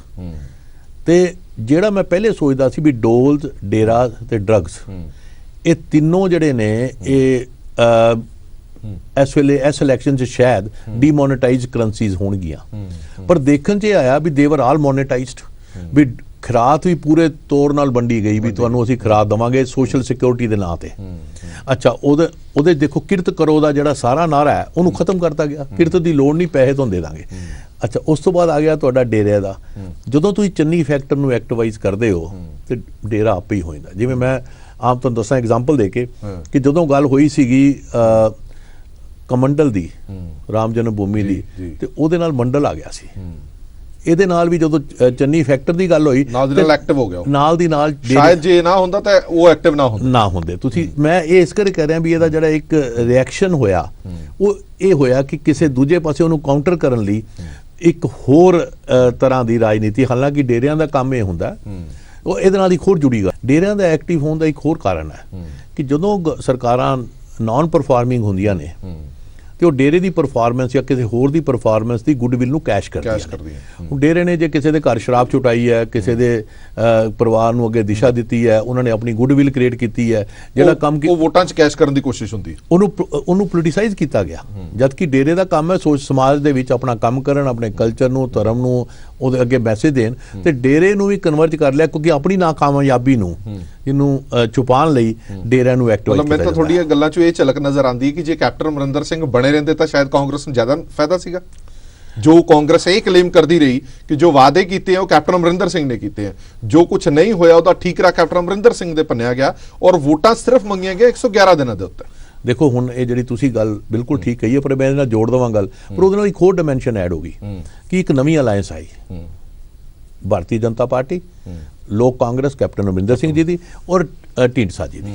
ਔਰ ਇੰਟਰਸਟਿੰਗ ਗੱਲ ਹੈ ਕਿ ਬੀਜੇਪੀ 10 ਸਾਲ ਅਕਾਲੀ ਦਲ ਨਾਲ ਰਾਜ ਕੀਤਾ ਔਰ ਢੀਂਡਸਾ ਜੀ ਵੀ ਉਹਦੇ ਪਾਰਟਨਰ ਸੀ। ਤੇ 5 ਸਾਲ ਕੈਪਟਨ ਸਾਹਿਬ ਨੇ ਰਾਜ ਕੀਤਾ। 15 ਸਾਲ ਦੀ ਐਂਟੀ ਇਨਕੰਬੈਂਸੀ ਲੈ ਕੇ ਉਹ ਲੋਕਾਂ ਕੋਲ ਚਲੇ ਗਏ, ਔਰ ਟਾਈਮ ਵੀ ਸਮਾਂ ਵੀ ਘੱਟ ਮਿਲਿਆ ਉਹਨਾਂ ਨੂੰ ਵੈਸੇ ਕਿ ਨਹੀਂ ਕਰ ਸਕੇ ਜਿਹੜੇ ਉਹਨਾਂ ਟਾਈਮ ਦੇ ਮਤਲਬ ਫਿਰ ਉਹਨਾਂ ਦਾ ਦਾਵਾ ਉੱਥੇ ਜਾ ਕੇ ਖਤਮ ਹੋ ਜਾਂਦਾ ਕਿ ਸਾਨੂੰ ਇੱਕ ਮੌਕਾ ਦਿਓ। ਤੁਹਾਨੂੰ ਤਾਂ 15 ਸਾਲ ਦਾ ਮੌਕਾ ਦੇਤਾ ਸੀ ਉਹ ਹੁਣ ਲੋਕਾਂ ਤੋਂ ਲੱਗਦਾ ਹੈ ਨਾ। ਤੇ ਇਹਦੇ 'ਚ ਇੱਕ ਨੁਕਸਾਨ ਜਿਹੜਾ ਹੋਇਆ ਉਹ ਇਹ ਹੋਇਆ ਕਿ ਜਿਹੜੇ ਉਹ 10 ਸਾਲ ਦੇ ਐਡਵਾਂਟੇਜ ਸੀ ਉਹਦਾ ਫਾਇਦਾ ਨਹੀਂ ਲੈ ਸਕੇ ਤੇ ਡਿਸਐਡਵਾਂਟੇਜ ਇਹਨਾਂ ਦੇ ਅਕਾਊਂਟ 'ਚ ਚਲੇ ਗਏ। ਉਦਾਂ ਹੀ ਕੈਪਟਨ ਸਾਹਿਬ ਦੇਖੋ ਇੰਟਰਸਟਿੰਗ ਹੁੰਦਾ ਸੀ, ਬੀਜੇਪੀ ਦੀ ਸਟੇਜ ਤੋਂ ਕੈਪਟਨ ਸਾਹਿਬ ਕਹਿ ਰਹੇ ਹੁੰਦੇ ਸੀ ਕਿ ਮੈਂ ਸਾਰੇ ਕਾਂਗਰਸ ਦੇ ਮੈਨੀਫੈਸਟੋ ਦੇ ਪੁਆਇੰਟ ਕਵਰ ਕਰ ਲਏ ਸੀ। ਸੋ ਇਹਦੇ 'ਚ ਇਹ ਜਿਹੜਾ ਆਇਆ ਸਟੇਜ ਬੀਜੇਪੀ ਦੀ ਤੇ ਕਾਂਗਰਸ ਦੇ ਮੈਨੀਫੈਸਟੋ ਦੀ ਚਰਚਾ ਹੋ ਰਹੀ ਹੈ, ਇਹਨੂੰ ਅਸੀਂ ਕਹਿੰਦੇ ਕੜਮਾਸ ਪੈ ਗਿਆ ਤੇ ਇਸ ਇਲੈਕਸ਼ਨ ਦਾ ਇੱਕ ਕੜਮਾਸ ਉਹ ਇਹ ਵੀ ਸੀ। ਡਾਕਟਰ ਸਾਹਿਬ ਇੱਕ ਹੋਰ ਬੜਾ ਇੰਟਰਸਟਿੰਗ ਜਿਹੜੀ ਬੜੀ ਚਰਚਾ ਹੈਗੀ, ਮੈਂ ਤੁਹਾਡੇ ਤੋਂ ਜਾਣਨਾ ਚਾਹਨਾ, ਤੁਹਾਨੂੰ ਇਸ ਇਲੈਕਸ਼ਨ ਦੇ ਵਿੱਚ ਕਲੀਅਰ ਮੈਜੋਰਟੀ ਨਜ਼ਰ ਆ ਰਹੀ ਹੈ ਕਿਸੇ ਪਾਰਟੀ ਨੂੰ ਮਿਲਦੀ ਹੋਈ? ਅੰਕੜੇ ਤੁਹਾਡੇ ਕੀ ਕਹਿੰਦੇ ਨੇ ਕਿ ਕੋਈ ਪਾਰਟੀ ਉਸ ਅੰਕੜੇ ਤੱਕ ਪਹੁੰਚ ਪਾਏਗੀ ਕਿ ਉਹ ਕੱਲੀ ਸਰਕਾਰ ਬਣਾ ਪਾਵੇ? ਜੇ ਉਹ ਕੱਲੀ ਸਰਕਾਰ ਨਹੀਂ ਬਣਾ ਪਾਉਂਦੀ ਤਾਂ ਦੋ ਵੱਡੇ ਸਵਾਲ ਜ਼ਰੂਰ ਖੜੇ ਹੁੰਦੇ ਨੇ। ਇਹ ਵੱਖ-ਵੱਖ ਪਾਰਟੀਆਂ ਗੱਠਜੋੜ ਕਿਵੇਂ ਹੋ ਸਕਦਾ? ਦੇਖੋ ਜੋ ਇੱਕ ਪੋਲੀਟੀਕਲ ਮਿਸਐਡਵੈਂਚਰ ਕਰ ਲੈਂਦੇ ਆ, ਕਰਨਾ ਨਹੀਂ ਚਾਹੀਦਾ ਵੈਸੇ, ਕਿ ਜੋ ਮੈਨੂੰ ਇਲੈਕਸ਼ਨ ਦੇ ਜਿਸ ਤਰ੍ਹਾਂ ਦਾ ਇਲੈਕਸ਼ਨ ਹੋਇਆ ਤੇ ਮੈਂ ਤੁਹਾਨੂੰ ਪਹਿਲੇ ਵੀ ਕਿਹਾ ਵੀ 117 ਇਲੈਕਸ਼ਨ ਨੇ, ਜੇ ਇੱਕ ਇਲੈਕਸ਼ਨ ਹੋਇਆ ਹੁੰਦਾ ਕੋਈ ਸਿਧਾਂਤ ਕੋਈ ਆਈਡੀਓਲੋਜੀ, ਕਿਉਂਕਿ ਪੋਲੀਟੀਕਲ ਪਾਰਟੀਜ਼ ਮੈਂ ਪਹਿਲੇ ਵੀ ਤੁਹਾਡੇ ਇੱਥੇ ਫੋਰਮ ਤੇ ਕਿਹਾ ਵੀ ਧਰਮਸ਼ਾਲਾ ਬਣ ਗਈਆਂ ਜਿਨ੍ਹਾਂ ਦੇ ਦਰਵਾਜ਼ੇ ਹੈ ਨਹੀਂ ਤੇ ਉਹਨਾਂ ਦੇ ਵਿੱਚ ਨਾ ਕੋਈ ਆਈਡੀਓਲੋਜੀਕਲ ਬਾਉਂਡਰੀਜ਼ ਨੇ। ਅੱਜ ਬੰਦਾ ਇੱਧਰ ਹੈ ਕੱਲ ਨੂੰ ਉੱਧਰ ਹੈ। ਹੁਣ ਇਸ ਤਰ੍ਹਾਂ ਤੁਸੀਂ ਦੇਖ ਲਓ ਇਹਦੇ ਨਾਲ ਜੁੜੀ ਹੋਈ ਗੱਲ ਕਿ ਜਿਹੜੇ ਕਾਫੀ ਜ਼ਿਆਦਾ ਕੈਂਡੀਡੇਟ ਆਮ ਆਦਮੀ ਪਾਰਟੀ ਦੇ ਜਾਂ ਤਾਂ ਡਰਾਪ ਆਊਟ ਸੀ ਅਕਾਲੀ ਦਲ ਦੇ ਜਾਂ ਕਾਂਗਰਸ ਦੇ ਜਾਂ ਪੋਲਿਟਿਕਸ ਦੇ ਡਰਾਪ ਆਊਟ, ਉਹਨਾਂ ਨੂੰ ਤੁਸੀਂ ਕੈਂਡੀਡੇਟ ਬਣਾ ਲਿਆ ਤੇ ਕਿਹਾ ਇਹ ਬਦਲਾਵ ਲਿਆਣਗੇ ਕਿਉਂਕਿ ਲੋਕਾਂ ਨੂੰ ਚਿਹਰੇ ਉਹਨਾਂ ਦੇ ਨਜ਼ਰ ਆ ਰਹੇ ਨੇ। ਸੋ ਮੈਨੂੰ ਇਹ ਲੱਗਦਾ ਵੀ ਇਸ ਜਿਹੜੀ ਰਾਜਨੀਤੀ ਇਸ ਵੇਲੇ ਆਈ ਉਹਦੇ ਵਿੱਚ ਲੋਕਾਂ ਨੂੰ ਇੱਕ ਗੱਲ ਤਾਂ ਕਲੀਅਰ ਹੋ ਗਈ ਕਿ ਵੀ ਇਹ ਜਿੰਨੀਆਂ ਪਾਰਟੀਜ਼ ਹੈਗੀਆਂ ਇਹ ਰਾਜਨੀਤੀ ਕਰਦੀਆਂ ਨੇ ਆਪਣੇ ਬਦਲਾਵ ਦੀਆਂ, ਆਪਣੇ ਫੇਸਿਸ ਦੀਆਂ, ਤੇ ਫਿਰ ਕਨਸਟੀਚੁਐਂਸੀ ਵਾਈਜ਼ ਫੇਸ ਦੇ ਹਿਸਾਬ ਸਿਰ ਵੋਟ ਪਈ ਹੈ। ਜੇ ਤਾਂ ਉਹਨਾਂ ਨੂੰ ਲੱਗਾ ਵੀ ਇਹ ਜਿਹੜਾ ਬੰਦਾ ਕੈਂਡੀਡੇਟ ਹੈਗਾ ਉਹ ਸਾਡੇ ਕੰਮ ਦਾ। ਔਰ ਇੰਟਰਸਟਿੰਗ ਗੱਲ ਹੈ ਵੀ ਹਰ ਪਾਰਟੀ ਨੇ ਕਿਹਾ ਵਿਨੇਬਿਲਿਟੀ, ਤੇ ਜਿੰਨੇ ਕੈਂਡੀਡੇਟ ਖੜੇ ਹੋਏ ਉਹਨਾਂ ਦਾ ਕਲੇਮ ਸੀ ਵੀ ਅਸੀਂ ਵਿਨੇਬਲ ਕੈਂਡੀਡੇਟ ਹੈਗੇ ਆ। ਜਿਹਨੂੰ ਮੈਂ ਇੱਕ ਇਹ ਗੱਲ ਕਹਾਂ ਵੀ ਪਹਿਲੇ ਕਿਹਾ ਜਾਂਦਾ ਸੀ ਕਿ ਧਰਮ ਦੀ ਜਿੱਤ ਹੈ, ਹੁਣ ਕਹਿੰਦੇ ਜਿੱਤ ਹੀ ਧਰਮ ਹੈ। ਤੇ ਇਹਦਾ ਮਤਲਬ ਵੀ ਕੋਈ ਵੀ ਰਸਤਾ ਅਪਣਾਵਾਂਗੇ ਇਲੈਕਸ਼ਨ ਜਿੱਤਣ ਲਈ, ਇਹਦਾ ਮਤਲਬ ਇਹ ਹੈ ਕਿ ਜਿਹੜੀ ਸਿਧਾਂਤਵਾਦ ਦੀ ਰਾਜਨੀਤੀ ਸੀ ਉਹ ਕਿਤੇ ਵੀ ਨਜ਼ਰ ਨਹੀਂ ਆਈ। ਤੇ ਇਸੇ ਕਰਕੇ ਤੁਹਾਡਾ ਮੈਂ ਜਿਹੜੀ ਗੱਲ ਦਾ ਜਵਾਬ ਦੇ ਰਿਹਾ ਕਿ ਇਸੇ ਕਰਕੇ ਮੈਨੂੰ ਲੱਗਦਾ ਹੈ ਕਿ ਹੰਗ ਅਸੈਂਬਲੀ ਦੇ ਚਾਂਸ ਦੇਖਣ ਨੂੰ ਲੱਗਦੇ ਨੇ, ਹੋ ਸਕਦਾ। ਔਰ ਦੂਜੀ ਗੱਲ ਤੁਸੀਂ ਕਿਹਾ ਵੀ ਕੌਣ ਕਿਹਦੇ ਨਾਲ ਮਿਲੇਗਾ, ਇਹ ਤਾਂ ਕਿਆਸ ਨਾ ਤੁਸੀਂ ਲਾ ਸਕਦੇ ਹੋ ਨਾ ਮੈਂ, ਕਿਉਂਕਿ ਇਹ ਕਿਆਸ ਤਾਂ ਕੋਈ ਵਪਾਰੀ ਲਾ ਸਕਦਾ ਕਿ ਮੰਡੀ ਦੀ ਜਦੋਂ ਰਾਜਨੀਤੀ ਦੀ ਮੰਡੀ ਲੱਗੀ ਹੋਊਗੀ ਕਿਹੜੇ ਭਾਅ। ਅੱਛਾ ਦੂਜਾ ਇੱਕ ਹੋਰ ਗੱਲ ਡਾਕਟਰ ਸਾਹਿਬ, ਉਸ ਪਾਰਟੀ ਲਈ ਜ਼ਿਆਦਾ ਮੁਸ਼ਕਲ ਨਹੀਂ ਹੋ ਜਾਂਦਾ ਜਿਸ ਪਾਰਟੀ ਨੇ ਇਹ ਫਲਾਣੀ ਪਾਰਟੀ ਤੋਂ ਬੰਦਾ ਫੜ ਕੇ ਕੈਂਡੀਡੇਟ ਬਣਾ ਲਿਆ, ਢਿਮਕੀ ਤੋਂ ਬੰਦਾ ਕੈਂਡੀਡੇਟ ਬਣਾ ਲਿਆ, ਉਹ ਬੰਦੇ ਜਿਨ੍ਹਾਂ ਨੂੰ ਟਿਕਟਾਂ ਨਹੀਂ ਮਿਲੀਆਂ ਉਹ ਆਪਣੀ ਪਾਰਟੀ ਛੱਡ ਕੇ ਦੂਜੀ ਪਾਰਟੀ ਚਲੇ ਜਾਂਦੇ ਨੇ ਟਿਕਟ ਲੈਣ ਦੇ ਲਈ, ਤਾਂ ਉਸ ਤੇ ਕਿੰਨੀ ਕੁ ਵਿਸ਼ਵਾਸਤਾ ਤੁਹਾਡੀ ਰਹੇਗੀ ਕਿ ਜਿੱਤਣ ਤੋਂ ਬਾਅਦ ਉਹ ਕਿਸੇ ਹੋਰ ਪਾਰਟੀ ਨਾਲ ਨਹੀਂ ਜਾ ਸਕਦੇ? ਜਿਹੜੇ ਟਿਕਟ ਲੈਣ ਲਈ ਕਿਸੇ ਹੋਰ ਪਾਰਟੀ ਜਾ ਸਕਦੇ ਨੇ, ਸਰਕਾਰ ਬਣਾਉਣ ਲਈ ਕਿਉਂ ਕਿਸੇ ਹੋਰ ਪਾਰਟੀ 'ਚ ਕਿਉਂ ਨਹੀਂ ਜਾ ਸਕਦੇ? ਦੇਖੋ ਤੁਸੀਂ ਖਾਲੀ ਇਹ ਪੰਜਾਬ ਦੀ ਗੱਲ ਨਹੀਂ, ਤੁਸੀਂ ਹਿੰਦੁਸਤਾਨ ਦੀ ਰਾਜਨੀਤੀ ਦੇਖ ਲਓ, ਹਰ ਸਟੇਟ ਚਾਹੀਏ ਹੈ ਤੇ ਇਹਦੀ ਗਰੰਟੀ ਤਾਂ ਵਾਹਿਗੁਰੂ ਹੀ ਦੇ ਸਕਦਾ ਕਿ ਵੀ ਇਹ ਭਾਈ ਤੋਂ ਛੱਡ ਕੇ ਦੂਜੇ ਪਾਸੇ ਨਹੀਂ ਜਾਏਗਾ। ਪਰ ਨਹੀਂ ਥੋੜਾ ਜਿਹਾ ਫਰਕ ਮੈਂ ਕਿਹਾ ਇਹ ਜ਼ਰੂਰ ਪੈਂਦਾ ਹੋਣਾ ਕਿ ਚਲੋ ਇੱਕ ਐਗਜ਼ਾਮਪਲ ਵਜੋਂ ਆਮ ਆਦਮੀ ਪਾਰਟੀ ਲੈ ਲੈਣੇ, ਇੱਕ ਐਗਜ਼ਾਮਪਲ ਵਜੋਂ ਕਾਂਗਰਸ ਜਾਂ ਅਕਾਲੀ ਦਲ ਲੈ ਲੈਣੇ। ਅਕਾਲੀ ਦਲ ਨੇ ਜਿੰਨੀਆਂ ਟਿਕਟਾਂ ਦਿੱਤੀਆਂ ਉਹ ਆਪਣੇ ਬੰਦਿਆਂ ਨੂੰ ਦਿੱਤੀਆਂ, ਮੇਜਰ ਉਹਨਾਂ ਬੰਦਿਆਂ ਨੂੰ ਦਿੱਤੀਆਂ ਜਿਹੜੀ ਉਹਨਾਂ ਦਾ ਪਾਰਟ ਆਫ ਅਕਾਲੀ ਦਲ ਸੀਗੇ। ਆਪ ਨੇ ਉਹਨਾਂ ਦੇ ਵਿੱਚੋਂ 50% ਕਲੇਮ ਕੀਤਾ ਜਾਂਦਾ ਉਹਨਾਂ ਬੰਦਿਆਂ ਨੂੰ ਦਿੱਤੀਆਂ ਜਿਹੜੇ ਦੂਜੇ ਪਾਰਟੀਆਂ ਚੋਂ ਆਏ ਸੀਗੇ। ਇਸ ਗੱਲ ਦਾ ਫਰਕ ਪੈਂਦਾ ਕਿ ਨਹੀਂ ਪੈਂਦਾ? ਜਿਹੜੀ ਪਾਰਟੀ ਦੇ ਆਗੂ ਪਾਰਟੀ ਨਾਲ ਜੁੜੇ ਹੋਏ ਨੇ ਉਹ ਜਿੱਤਦੇ ਨੇ ਤੇ ਉਹ ਪਾਰਟੀ ਦੇ ਆਗੂ ਜਿੱਤਦੇ ਨੇ ਜਿਹੜੀਆਂ ਦੂਜੀਆਂ ਪਾਰਟੀਆਂ ਚੋਂ ਆਏ ਹੋਏ ਨੇ, ਉਹਨਾਂ ਦੀ ਫਰਕ ਪੈਂਦਾ ਕਿ ਨਹੀਂ ਪੈਂਦਾ? ਇਹਦੇ 'ਚ ਦੋਨੋਂ ਪਾਰਟੀਆਂ ਦੀ ਨੇਚਰ ਜਿਹੜੀ ਹੈ, ਤਿੰਨਾਂ ਪਾਰਟੀਆਂ ਦੀ ਜੇ ਅਸੀਂ ਦੇਖ ਲਈਏ, ਜਿਹੜਾ ਐਡਵਾਂਟੇਜ ਹਿਸਟੋਰੀਕਲ ਐਡਵਾਂਟੇਜ ਕਾਂਗਰਸ ਤੇ ਅਕਾਲੀ ਦਲ ਨੂੰ ਹੈ ਉਹ ਸ਼ਾਇਦ ਆਮ ਆਦਮੀ ਪਾਰਟੀ ਨੂੰ ਨਹੀਂ ਹੈ। ਇਹਨਾਂ ਦੇ ਆਪਣੇ ਕਾਡਰਸ ਹੈਗੇ ਆ ਤੇ ਇਹ ਉਸ ਕਾਡਰ ਦੇ ਨਾਲ ਜੁੜ ਕੇ ਹੀ ਇਲੈਕਸ਼ਨ ਅੱਗੇ ਲੜਿਆ ਜਾਂਦਾ ਹੈ ਔਰ ਲੋਕ ਵੀ ਉਸ ਕਾਡਰ ਦੇ ਨਾਲ ਜੁੜ ਕੇ ਅੱਗੇ ਵੋਟਾਂ ਪਾਉਂਦੇ ਨੇ। ਆਮ ਆਦਮੀ ਪਾਰਟੀ ਕੋਲ ਉਹ ਕਾਡਰ ਨਹੀਂ ਸੀ, ਉਹਨਾਂ ਦੀ ਹਵਾ ਹੀ ਆਪਣਾ ਕਾਡਰ ਸੀ, ਜਿਹੜੀ ਉਹਨਾਂ ਨੇ ਇੱਕ ਹਵਾ ਪਰਸੈਪਸ਼ਨ ਦੇ ਰਾਹੀਂ ਉਹੀ ਕਾਡਰ ਸੀਗਾ। ਇਹ ਉਹਨਾਂ ਦਾ ਡਿਸਐਡਵਾਂਟੇਜ ਹੈ। ਤੇ ਕੀ ਉਹ ਹਵਾ ਵੋਟਾਂ 'ਚ ਤਬਦੀਲ ਹੁੰਦੀ ਹੈ? ਹਵਾ ਵੋਟਾਂ 'ਚ ਜੇ ਵੇਵ ਹੋ ਜਾਏ ਤੇ ਤਬਦੀਲ ਹੁੰਦੀ ਹੈ, ਜੇ ਨਾ ਵੇਵ ਹੋਵੇ ਤੇ ਨਹੀਂ ਹੁੰਦੀ। ਤੇ ਇਸ ਇਲੈਕਸ਼ਨ 'ਚ ਵੇਵ ਹੈ ਨਹੀਂ ਸੀ ਤੇ ਕੁਝ ਪਰਸੈਂਟੇਜ ਆਪਾਂ ਨੂੰ ਦੱਸ ਰਹੀ ਹੈ। ਹਾਂ, ਉਹ ਪਰਸੈਂਟੇਜ ਦੱਸਦੀ ਹੈ। ਔਰ ਇਸ ਕਰਕੇ ਮੈਨੂੰ ਲੱਗਦਾ ਜਿਹੜੀਆਂ ਕਾਡਰ ਬੇਸ ਪਾਰਟੀਆਂ ਨੇ, ਇਹਨਾਂ ਦਾ ਜਿਹੜਾ ਕਾਡਰ ਹੁੰਦਾ ਹੈ ਉਹ ਕਿਤੇ ਨਾ ਕਿਤੇ ਉਹਦੇ ਨਾਲ ਜੁੜ ਕੇ ਇੱਕ ਮਿਨੀਮਮ ਵੋਟ ਮਿਲਦੀ, ਪਰ ਉਹਦੇ ਨਾਲ ਇਹਨਾਂ ਪਾਰਟੀਆਂ ਨੂੰ ਹਿਸਟੋਰੀਕਲ ਡਿਸਐਡਵਾਂਟੇਜ ਵੀ ਹੁੰਦਾ, ਜਿਹੜਾ ਕਿ ਆਮ ਆਦਮੀ ਪਾਰਟੀ ਨਹੀਂ ਸੀ। ਕਿਉਂਕਿ ਜਿਹੜਾ ਬੈਗੇਜ ਹੈ, ਤੁਸੀਂ ਜਿਹੜਾ ਤੁਹਾਡਾ ਹਿਸਟੋਰੀਕਲ ਬੈਗੇਜ ਹੁੰਦਾ, ਤੁਸੀਂ ਕੋਈ ਐਂਟੀ ਇਨਕੰਬੈਂਸੀ ਹੈ ਜਾਂ ਤੁਹਾਡੇ ਤੇ ਕੋਈ ਚਾਰਜਿਸ ਲੱਗੇ ਨੇ, ਇੱਕ ਨਵੀਂ ਪਾਰਟੀ ਦਾ ਬੈਗੇਜ ਜਿਹੜਾ ਉਹ ਨਹੀਂ ਹੁੰਦਾ ਇਹਨਾਂ ਤੋਂ। ਤੇ ਦੇਖਣ 'ਚ ਲੱਗਦਾ ਵੀ ਇਹ ਸਾਫ਼ ਸੁਥਰੀ ਪਾਰਟੀ ਹੈ ਤੇ ਇਹ ਐਡਵਾਂਟੇਜ ਵੀ ਹੈ। ਪਰ ਜੋ ਐਡਵਾਂਟੇਜ ਤੁਹਾਡਾ ਪਿਛੋਕੜ ਨਹੀਂ ਹੈ, ਪਿਛੋਕੜ ਕੋਈ ਮਾੜਾ ਚੰਗਾ ਕੋਈ ਵੀ ਨਹੀਂ। ਇਸੇ ਕਰਕੇ ਜਦੋਂ ਦਿੱਲੀ ਮਾਡਲ ਆਫ ਗਵਰਨੈਂਸ ਦੀ ਗੱਲ ਹੁੰਦੀ ਹੈ, ਪੰਜਾਬ ਡਿਵੈਲਪਮੈਂਟ ਮਾਡਲ ਦੀ ਗੱਲ ਹੁੰਦੀ ਹੈ, ਤੁਸੀਂ ਇੰਟਰਸਟਿੰਗ ਦੇਖੋ ਵੀ ਦਿੱਲੀ ਮਾਡਲ ਆਫ ਗਵਰਨੈਂਸ ਕੀ ਵੀ ਚੰਗੇ ਸਕੂਲ ਬਣਾ ਦਾਂਗੇ, ਚੰਗੇ ਡਿਸਪੈਂਸਰੀਆਂ ਬਣਾ ਦਾਂਗੇ, ਉਹ ਤਾਂ ਹਰ ਸਰਕਾਰ ਨੂੰ ਬਣਾਉਣੇ ਚਾਹੀਦੇ। ਕਾਹਦਾ ਮਾਡਲ ਆਫ ਗਵਰਨੈਂਸ ਹੈ?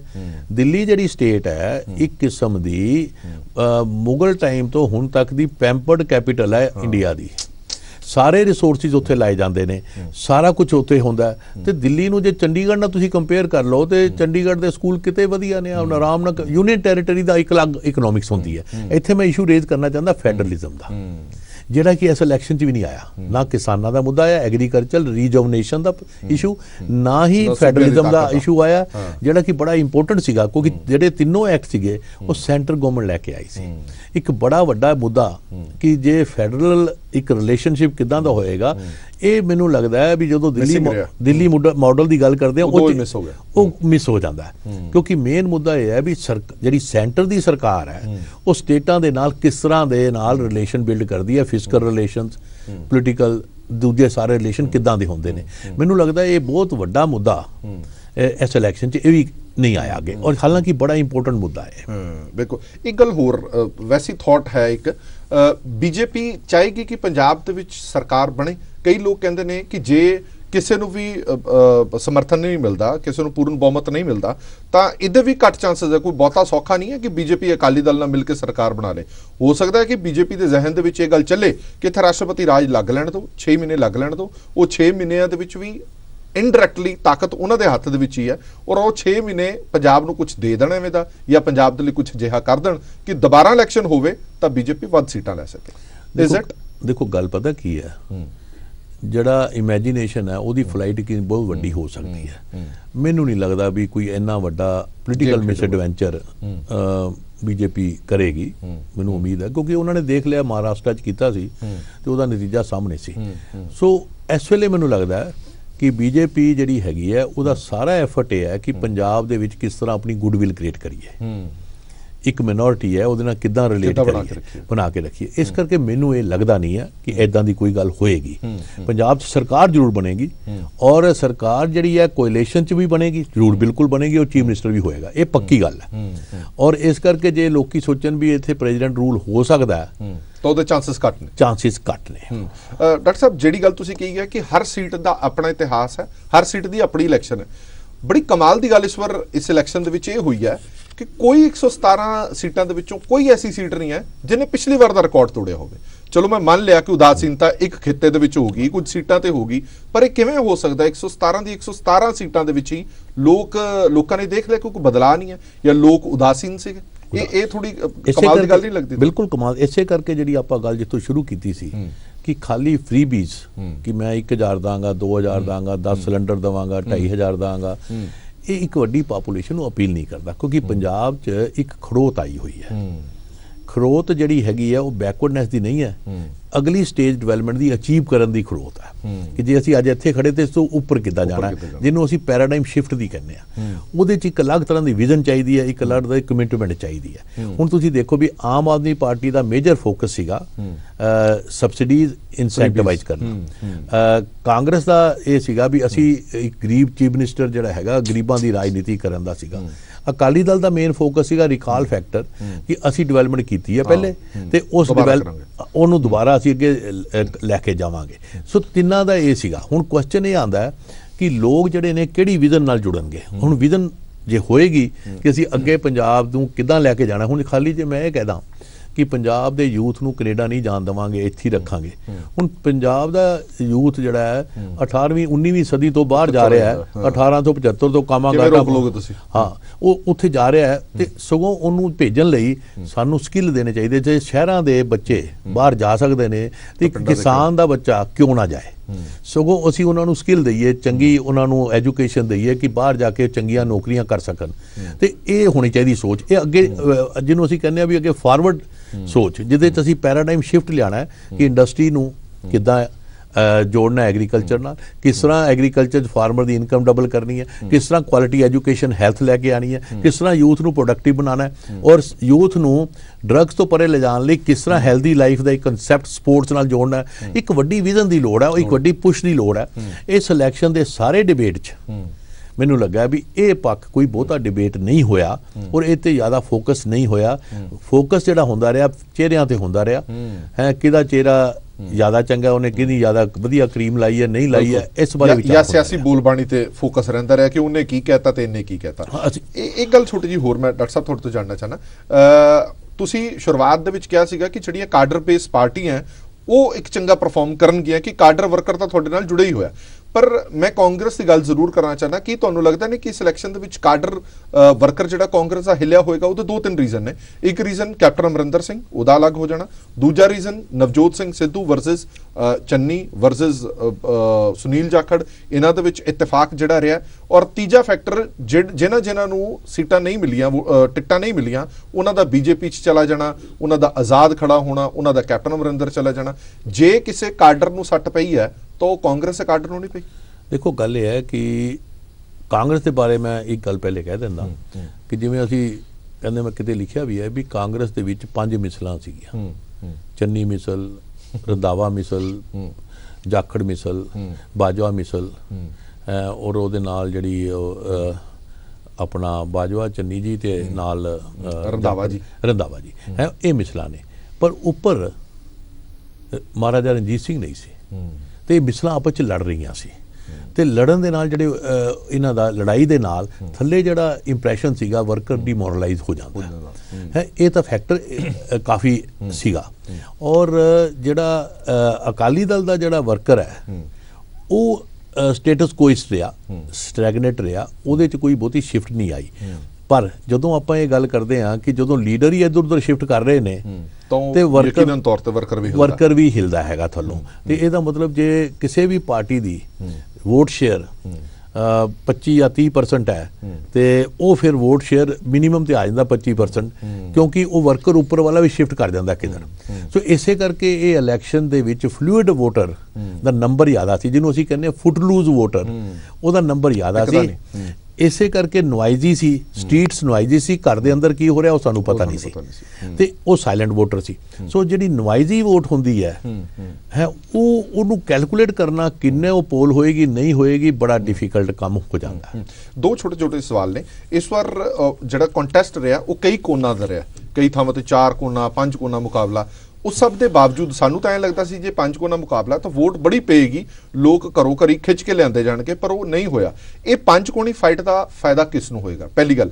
ਦੂਜੀ ਗੱਲ, ਜਿਸ ਅਗਰੈਸਿਵ ਤਰੀਕੇ ਦੇ ਨਾਲ ਚੋਣ ਪ੍ਰਚਾਰ ਰਿਹਾ ਉਹ ਅਗਰੈਸਿਵਨੈਸ ਜਿਹੜੀ ਹੈ ਉਹ ਵੋਟਾਂ ਵਾਲੇ ਦਿਨ ਸਾਨੂੰ ਨਜ਼ਰ ਨਹੀਂ ਆਈ। ਤੁਹਾਨੂੰ ਲੱਗਦਾ ਕਿ ਉਹ ਜ਼ਿਆਦਾ ਓਵਰ ਅਗਰੈਸਿਵ ਹੋਣਾ ਵੀ ਸ਼ਾਇਦ ਨੁਕਸਾਨ ਕਰ ਜਾਂਦਾ? ਨਹੀਂ, ਇਹਦਾ ਮਤਲਬ ਲੱਗਦਾ ਲੋਕਾਂ ਦੇ ਨਾਲ ਡਿਸਕਨੈਕਟ ਸੀਗਾ। ਜਿਹੜੀ ਉਹ ਸਿਰਫ ਮੀਡੀਆ 'ਚ ਹੀ ਆਪਸ 'ਚ ਹੀ ਰਿਹਾ, ਆਪਸ 'ਚ ਰਿਹਾ। ਲੋਕਾਂ ਦੇ ਨਾਲ ਜੇ ਕਨੈਕਟ ਹੁੰਦੇ ਤੇ ਲੋਕ ਆਉਂਦੇ ਬਾਹਰ ਔਰ ਖੁੱਲ੍ਹ ਕੇ ਆਉਂਦੇ। ਔਰ ਦੂਜੀ ਗੱਲ ਜਿਹੜੀ ਇਹਦੇ ਨਾਲ ਜੁੜੀ ਹੋਈ ਹੈਗੀ ਹੈ ਕਿ ਵੀ ਜਦੋਂ ਤੁਸੀਂ ਕੋਈ ਵੀ ਪ੍ਰਚਾਰ ਜਦੋਂ ਕਰਦੇ ਹੋ ਤੇ ਲੋਕਾਂ ਨੂੰ ਲੱਗਦਾ ਹੈ ਕਿ ਵੀ ਬਦਲਾਵ ਦੀ ਗੱਲ ਤਾਂ ਕਰਦੇ ਪਰ ਬਦਲਾਵ ਕੋਈ ਨਹੀਂ ਕਰ ਰਿਹਾ, ਉਹਦੇ ਉਦਾਸੀਨਤਾ ਆਉਂਦੀ ਹੈਗੀ ਹੈ।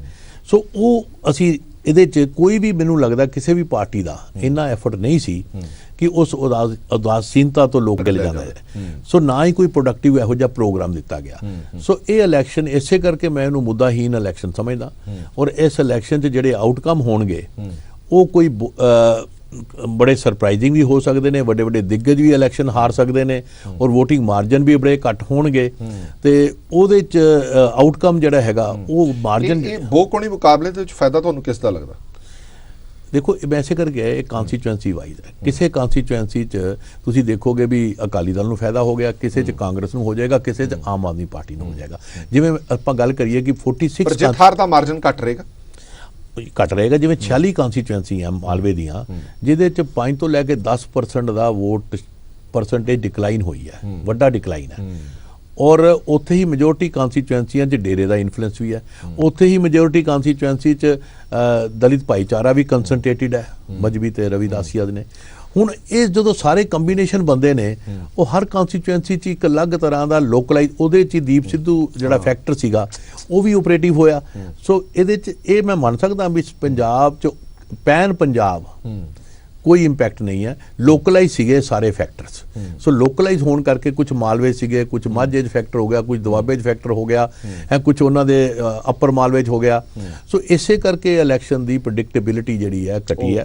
ਹਾਂ, ਤੇ ਪਰ ਇੱਕ ਗੱਲ ਆਪਾਂ ਜੇ ਸਿੱਧੀ ਤੌਰ ਤੇ ਕਹਿ ਦਈਏ ਕਿ ਹੰਗ ਅਸੈਂਬਲੀ, ਔਰ ਦੂਜੀ ਗੱਲ ਕਿ ਜਿਹੜੇ ਓਪੀਨੀਅਨ ਪੋਲ ਜਿੰਨੇ ਆਏ, ਜਿਹਦੇ 'ਚ ਇਹ ਕਿਹਾ ਜਾਂਦਾ ਸੀਗਾ ਕਿ ਸ਼੍ਰੋਮਣੀ ਅਕਾਲੀ ਦਲ ਕੰਟੈਸਟ ਹੈ ਨਹੀਂ, ਮੈਂ ਸਮਝਦਾ ਵੀ ਸ਼੍ਰੋਮਣੀ ਅਕਾਲੀ ਦਲ ਕੰਟੈਸਟ ਹੈਗਾ।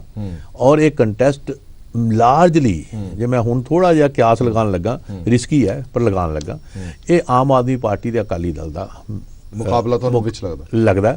ਔਰ ਕਾਂਗਰਸ ਪਾਰਟੀ 'ਚ ਸਲਾਈਡ ਡਾਊਨ ਹੋਇਆ ਜੋ ਨਜ਼ਰ ਆਉਂਦਾ। ਸੋ ਇਹ ਇੰਨਾ ਕੀ ਟ੍ਰੈਂਡ ਆਬਜ਼ਰਵ ਹੋ ਸਕਦਾ, ਪਰ ਕਿਹੜਾ ਫਰੰਟ ਰਨਰ ਹੋਊਗਾ, ਕਿਹੜਾ ਨਹੀਂ ਹੋਏਗਾ, ਇਹ ਨਤੀਜੇ ਇਹ 10 ਮਾਰਚ ਨੂੰ। ਚਲੋ ਮੇਰਾ ਇੱਕ ਆਖਰੀ ਸਵਾਲ ਫਿਰ ਆਪਾਂ ਵਾਈਂਡ ਅਪ ਕਰਦੇ ਹਾਂ। ਡਾਕਟਰ ਸਾਹਿਬ, ਤੁਸੀਂ ਬੜੀ ਸਟੱਡੀ ਕੀਤੀ ਹੈ, ਤੁਹਾਡੀ ਪੂਰੀ ਇੰਸਟੀਚਿਊਟ ਸਟੱਡੀ ਕਰਦੀ ਹੈ। ਮੈਂ ਇਹ ਥੋੜਾ ਜਿਹਾ ਜ਼ਰੂਰ ਸਮਝਣਾ ਚਾਹੁੰਦਾ, ਸਾਡਾ ਨੌਜਵਾਨ ਵੀ ਸਮਝਣਾ ਚਾਹੁੰਦਾ ਹੈ ਕਿ ਜੋ ਚੀਜ਼ਾਂ ਸੋਸ਼ਲ ਮੀਡੀਆ ਤੇ ਨਜ਼ਰ ਆਉਂਦੀਆਂ ਉਹ ਧਰਾਤਲ ਤੋਂ ਬਿਲਕੁਲ ਵੱਖਰੀਆਂ ਕਿਉਂ ਹੁੰਦੀਆਂ। ਅੱਜ ਸੋਸ਼ਲ ਮੀਡੀਆ ਤੇ ਕੋਈ ਵੈਬਸਾਈਟ, ਕੋਈ ਫੇਸਬੁੱਕ, ਕੋਈ ਇੰਸਟਾ ਤੁਸੀਂ ਖੋਲ ਕੇ ਦੇਖ ਲਓ, ਸਭ ਪਾਸੇ ਤੁਹਾਨੂੰ ਇੱਕ ਪਾਰਟੀ ਦਾ ਇਨਫਲੂਐਂਸ ਨਜ਼ਰ ਆਊਗਾ, ਪਰ ਜਦੋਂ ਅਸੀਂ ਧਰਾਤਲ ਤੇ ਗੱਲ ਕਰਦੇ ਹਾਂ ਉਹ ਬਿਲਕੁਲ ਹੀ ਵੱਖਰਾ ਹੁੰਦਾ। ਦੇਖੋ, ਇੱਕ ਮੈਂ ਮੀਡੀਆ ਦੇ ਜਨਰਲ ਕਮੈਂਟ ਦੇਣ ਲੱਗਾ, ਉਹ ਇਹ ਹੈ ਕਿ ਸਪੀਡ, ਵੇਅਰਐਵਰ ਸਪੀਡ ਮੈਟਰਸ, ਚਾਹੇ ਉਹ ਸੜਕ ਤੇ, ਚਾਹੇ ਉਹ ਮੀਡੀਆ 'ਚ, ਇਟ ਕਿਲਸ ਯੂਰ ਰਿਫਲੈਕਟਿਵ ਫੈਕਲਟੀਜ਼, ਸੋਚਣ ਦੀ ਸ਼ਕਤੀ ਨੂੰ, ਰਿਫਲੈਕਟ ਕਰਨ ਦੀ ਸ਼ਕਤੀ ਨੂੰ ਖਤਮ ਕਰਦੀ ਹੈ। ਤੁਸੀਂ ਇਮੀਡੀਏਟਲੀ ਰਿਐਕਟ ਕਰਦੇ ਹੋ। ਸੋ ਅਸੀਂ ਕਹਿੰਦੇ ਹਾਂ ਕਿ ਹਿਊਮਨ ਬੀਇੰਗ ਰਿਐਕਟਿਵ ਹੋ ਜਾਂਦਾ ਹੈ, ਰਿਫਲੈਕਟਿਵ ਨਹੀਂ ਰਹਿੰਦਾ। ਸਪੀਡ ਦਾ ਮੇਨ ਫੰਕਸ਼ਨ ਹੈ, ਤੇ ਮੀਡੀਆ ਵੀ ਕੁਝ ਇਦਾਂ ਦਾ ਕਰਦਾ ਕਿ ਸਭ ਤੋਂ ਪਹਿਲੇ ਨਿਊਜ਼ ਤੋਂ ਇਮੀਡੀਏਟਲੀ ਤੁਸੀਂ ਰਿਐਕਟ ਕਰਦੇ ਹੋ, ਸੋਸ਼ਲ ਮੀਡੀਆ ਤੇ ਨਾਲ ਹੀ ਕਰ ਦਿੰਦੇ ਹੋ। ਸੋ ਮੈਨੂੰ ਲੱਗਦਾ ਉਹ ਰਿਐਕਸ਼ਨ ਹੈ। ਜੇ ਉੱਥੇ ਕਿਤੇ ਰਿਫਲੈਕਸ਼ਨ ਕੀਤੀ ਹੁੰਦੀ ਹੈ, ਫਿਰ ਤੁਹਾਨੂੰ ਲੱਗਦਾ ਨਤੀਜੇ ਕੁਝ ਹੋਰ ਆਉਂਦੇ ਨੇ, ਹਰ ਨਿਚੋੜ ਕੱਢ ਕੇ। ਤਾਂ ਇਹ ਇੱਕ ਮੈਂ ਮੀਡੀਆ ਦਾ ਜਿਹੜਾ ਰੋਲ ਜਿਹੜਾ ਮੈਨੂੰ ਨਜ਼ਰ ਆਉਂਦਾ, ਔਰ ਇਹ ਸੜਕ ਤੇ ਵੀ ਨਜ਼ਰ ਆਉਂਦਾ। ਜਿੰਨੀ ਸਪੀਡ ਦੱਬਦੋਗੇ, ਅੱਛਾ, ਇਟ ਗਿਵਸ ਯੂ ਕਿਕ, ਸਪੀਡ ਕਿਕ ਤਾਂ ਦਿੰਦੀ ਹੈ, ਪਰ ਨਤੀਜਾ ਮਾੜਾ ਹੀ ਹੁੰਦਾ, ਉਹਦਾ ਨਤੀਜਾ ਮਾੜਾ ਹੀ ਹੁੰਦਾ। ਤੇ ਅਸੀਂ ਸਮਝਦੇ ਹਾਂ ਵੀ ਲੋਕਾਂ ਦੀ ਰਿਫਲੈਕਟਿਵ ਫੈਕਲਟੀ ਜਿਹੜੀਆਂ ਨੇ ਉਹ ਬਣੀਆਂ ਰਹਿਣ, ਸੋਚ ਵਿਚਾਰ ਚੱਲਦਾ ਰਹੇ, ਸਮਾਜ ਨੂੰ ਕਿਸ ਤਰ੍ਹਾਂ ਸੇ ਬਦਲਣਾ ਹੈ ਉਹਦੇ ਬਾਰੇ ਮੈਨੂੰ ਲੱਗਦਾ ਵੀ ਇਲੈਕਸ਼ਨ ਤੋਂ ਬਾਅਦ ਇੱਕ ਦੁਬਾਰਾ ਇੱਕ ਕੋਸ਼ਿਸ਼ ਕੀਤੀ ਜਾਵੇ, ਇੱਕ ਉਹ ਸੰਵਾਦ ਸ਼ੁਰੂ ਕੀਤਾ ਜਾਵੇ ਕਿ ਪੰਜਾਬ ਨੂੰ ਇਸ ਖਰੋਚ 'ਚ ਕਿਵੇਂ ਕੱਢਣਾ ਹੈ। ਇਲੈਕਸ਼ਨ ਕੋਈ ਐਂਡ ਨਹੀਂ ਹੋਇਆ ਕਰਦਾ ਆਪਣੇ ਆਪ 'ਚ, ਉਸ ਤੋਂ ਬਾਅਦ ਵੀ ਸੰਵਾਦ ਹੋ ਸਕਦੇ ਨੇ, ਉਸ ਤੋਂ ਬਾਅਦ ਵੀ ਲੋਕ ਮਿਲ ਕੇ ਇਹ ਗੱਲ ਕਰਨ ਵੀ ਕਿਸ ਤਰ੍ਹਾਂ ਇਹਨੂੰ ਅੱਗੇ ਲਿਜਾਣਾ, ਕੀ ਪਾਲਿਸੀਜ਼ ਹੋਣਗੀਆਂ, ਪੈਰਾਡਾਈਮ ਸ਼ਿਫਟ ਕਿੱਦਾਂ ਕਰਨਾ, ਯੂਥ ਇੰਪਲਾਇਮੈਂਟ, ਸਾਰੇ ਜਿਹੜੇ ਇਸ਼ੂਜ਼ ਨੇ ਉਹਨਾਂ ਤੇ ਵਿਚਾਰ ਹੋ ਸਕਦਾ, ਇੱਕ ਨਵੀਂ ਸੋਚ ਅੱਗੇ ਲਿਆਈ ਜਾ ਸਕਦੀ ਹੈ। ਬਹੁਤ ਬਹੁਤ ਧੰਨਵਾਦ ਡਾਕਟਰ ਸਾਹਿਬ ਸਾਡੇ ਨਾਲ ਗੱਲਬਾਤ ਕਰਨ ਲਈ। ਇਸ ਡਾਕਟਰ ਪ੍ਰਮੋਦ ਕੁਮਾਰ ਜਿਨ੍ਹਾਂ ਨੇ ਚੰਗੇ ਤਰੀਕੇ ਦੇ ਨਾਲ ਸਾਨੂੰ ਆંકੜਿਆਂ ਦੇ ਨਾਲ ਸਮਝਾਇਆ ਕਿ ਕਿਸ ਤਰ੍ਹਾਂ ਦੇ ਨਤੀਜੇ ਰਹਿ ਸਕਦੇ ਨੇ। ਓਵਰਆਲ ਜੇਕਰ ਨਿਚੋੜ ਇਸ ਪੂਰੀ ਡਿਬੇਟ ਦਾ ਕੱਢਿਆ ਜਾਵੇ ਤਾਂ ਦੋ ਗੱਲਾਂ ਬੜੀਆਂ ਸਾਫ਼ ਨੇ ਕਿ ਕਲੀਅਰ ਮੈਜੋਰਟੀ ਮਿਲਦੀ ਕਿਸੇ ਇੱਕ ਪਾਰਟੀ ਨੂੰ ਨਜ਼ਰ ਨਹੀਂ ਆ ਰਹੀ। ਗਠਬੰਧਨ ਦੀ ਸਰਕਾਰ ਬਣੇਗੀ ਔਰ ਮੁੱਖ ਮੰਤਰੀ ਵੀ ਹੋਏਗਾ ਜਿਵੇਂ ਡਾਕਟਰ ਸਾਹਿਬ ਨੇ ਕਿਹਾ, ਔਰ ਇਹਨਾਂ ਨੇ ਇਹ ਵੀ ਦਾਅਵਾ ਕੀਤਾ, ਹਾਲਾਂਕਿ ਅੰਕਲਨ ਹੈ, ਨਤੀਜੇ ਜਿਹੜੇ ਨੇ ਉਹੀ ਤੈਅ ਕਰਦੇ ਨੇ ਕਿ ਮੇਨ ਫਾਈਟ ਇਹਨਾਂ ਨੂੰ ਆਮ ਆਦਮੀ ਪਾਰਟੀ ਵਰਸਸ ਅਕਾਲੀ ਦਲ ਲੱਗ ਰਿਹਾ।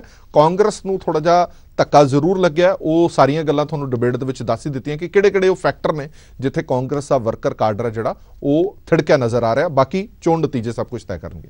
ਦੇਸ਼ ਦੁਨੀਆ ਦੀ ਬਾਕੀ ਖਬਰਾਂ ਲਈ ਬਣੇ ਰਹੋ PTC ਨਿਊਜ਼ ਨਾਲ। ਧੰਨਵਾਦ।